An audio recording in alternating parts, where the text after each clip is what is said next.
I am the river, and I thank you for inviting me to share my story, my voice, with all of you here. Today I am known as the Boyne River, but before stories were turned into written words, there were stories told using just voices.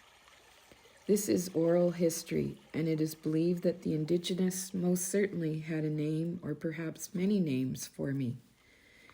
It is a shame this history is lost, as these stories could no doubt teach us valuable lessons today. In written word history, I was named Rivière aux Îles de Bois, meaning River of Wooded Islands, by the Métis people. That name was changed by the settlers from Ontario to the Boyne River, named after the ancient River Boyne that flows in Ireland. We rivers are like stories. We have a beginning, a middle, and an end. In between, we flow, or will flow if you let us. The story of my existence began a very long time ago, over 10,000 years ago during the glacial age. As the ancient Lake Agassiz receded, I began to slowly trickle and eventually turned into a winding, meandering prairie river. I may not be as large as or as long as the mighty rivers in our North Country, but I share the exact same life-giving attributes. In the beginning, and to this very day, my life-giving source of water comes from my watershed, which is located high on the escarpment to the west of here, where many small tributaries flow into the south and north branches of the Boyne. My waterway is my flow, my blood pressure, if you will. If my flow ceases, then I cease to exist. My ending is called the mouth of the river, where I eventually meet up with the waters of the mighty Red River. It is here that I turn northward and join a great flow of water, which eventually empties into Lake Winnipeg. But let's go back to the beginning and what it was like along my riverbanks during the first centuries of my life. For many thousands of years, I lived in harmony with the Indigenous peoples and the plants and animals of the land and my waters. I have always felt a deep responsibility to the survival of the wildlife, the marine life, the plant life, and the human life of those who live with me. My banks were heavily forested back then, stretching for 2 to 3 miles on each side of me, with stands of magnificent oaks, giant maples, towering poplars, along with smaller fruit and nut-bearing trees and shrubs. I was a source of fresh water, fuel, wild fruit, medicinal plants, and a provider of small game for the early Indigenous hunter-gatherers. These people meant me no harm, and in fact, they celebrated me as a giver of life. They saw me as sacred, and I held a central spiritual place in their Indigenous cultural belief systems. We lived like this for many thousands of years. I remember when there were great numbers of buffalo roaming the prairies.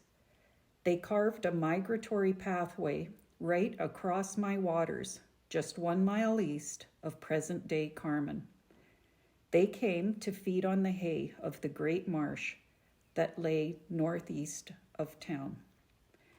When I would hear the pounding of the buffalo herds approaching, growing louder and louder, it would shake me to my core. These days, the rolling sound of a prairie thunderstorm sometimes takes me back to the sound of my old friends pounding across the plains. My Indigenous friends depended on the buffalo for food, shelter, clothing, tools, and for the dried meat that meant their survival during the long winter months. Before the buffalo were hunted into near extinction, It was said that if you lined up their vast herds from nose to tail, they would have circled the earth 1.3 times over. In the year of 1670, I started to see new people, European explorers, the Hudson Bay Company, and the fur traders. There was great change beginning to happen. The trading for animal furs with the Europeans, there were new weapons, and the old way of life was disappearing. Buffalo hunters, Red River carts, treaties, and finally the reserves. There was great sickness and the shockingly swift decimation of my friend, the Great Plains buffalo. I was introduced to the Métis people of Canada, who treated me with respect as the Indigenous had done for centuries. It was the Métis people who gave me the written name of Rivière-Ouellette-de-Bois. The Métis considered me the river as life. I provided food, drinking water, water for washing, and for the animals. I provided bulrushes for weaving the baskets to carry goods in, and provided a transportation highway to move supplies so they could live along the river with their neighbors. They didn't want to live anywhere else. I heard of a Métis spiritual teaching from a Manitoba Métis elder, saying sometimes our waters get so low that our canoes get stuck on the rocks. When this happens, let our tears fall into the river, and the river will lift them up over the rocks so they're able to carry on. This teaching helps people realize that going to the river with their tears helps them with their grief. The Indigenous people always treated me, the river, as a living being. I hear science has now proven what the elders always knew, that water is alive. Dr. Masaru Emoto from Japan performed experiments on frozen water molecules, exposing them to music, words, pictures, and even thoughts. This is one of my plain water crystals. And this is what my crystals look like after I heard Beethoven and John Lennon's song, Imagine, and heavy metal. Even your words and thoughts and prayers can change the way I feel. There is local written history about me from approximately 1870 onward. Imagine, if you can, my age of 10,000 years, and yet I can tell you, in all honesty, that the changes I've been through in the last 150 years has been life-altering. When my existence is shown on a yardstick, the measurement from 1870 up to today is but a blip in the timeline of my life. From 1870, history going forward, new people arrive. I am given a new name, the Boyne. Settlers arrive from the east. There are confrontations between the settlers and the Métis over land rights. There are government measurements and surveys. Fences are built to hold in animals, and there is the non-stop sound of tree chopping. The entire ancient landscape is changing at a dizzying speed. There is tillage of the land. Dams are built on my waters. Bridges are built across my waters, some large enough to support trains, great steam-puffing dragons shaking my banks as they passed over me. There is the draining of my ancient great marsh to make way for farmland.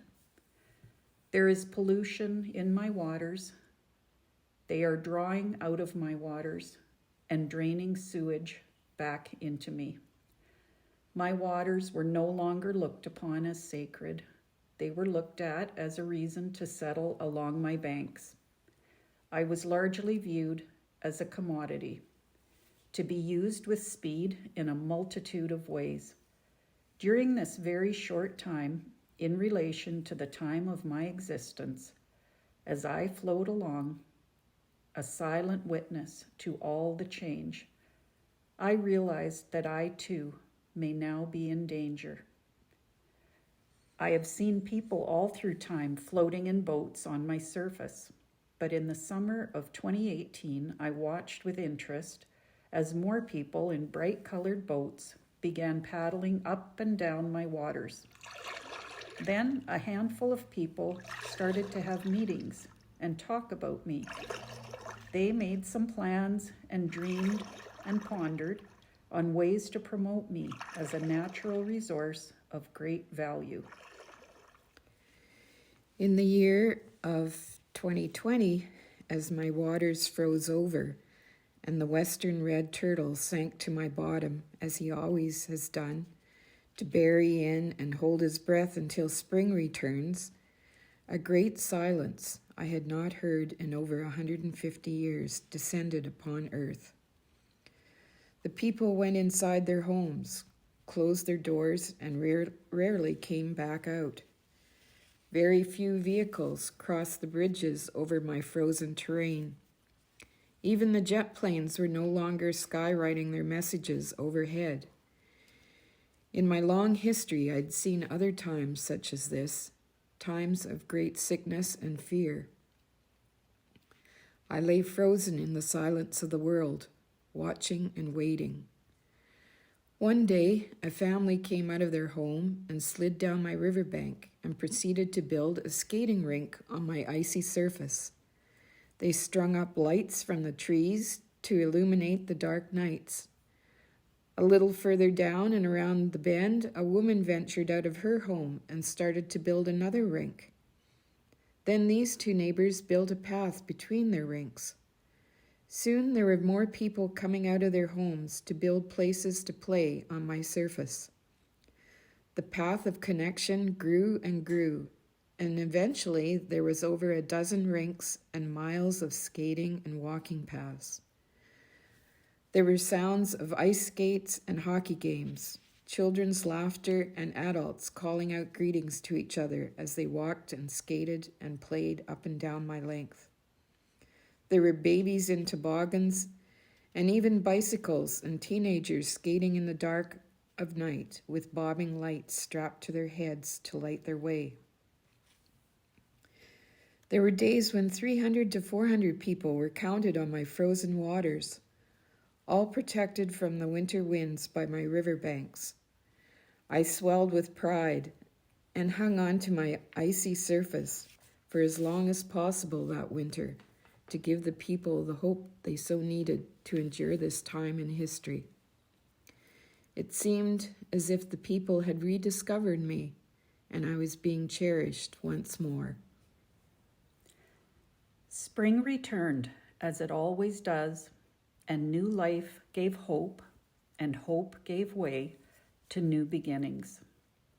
In closing, I feel that my voice is being heard.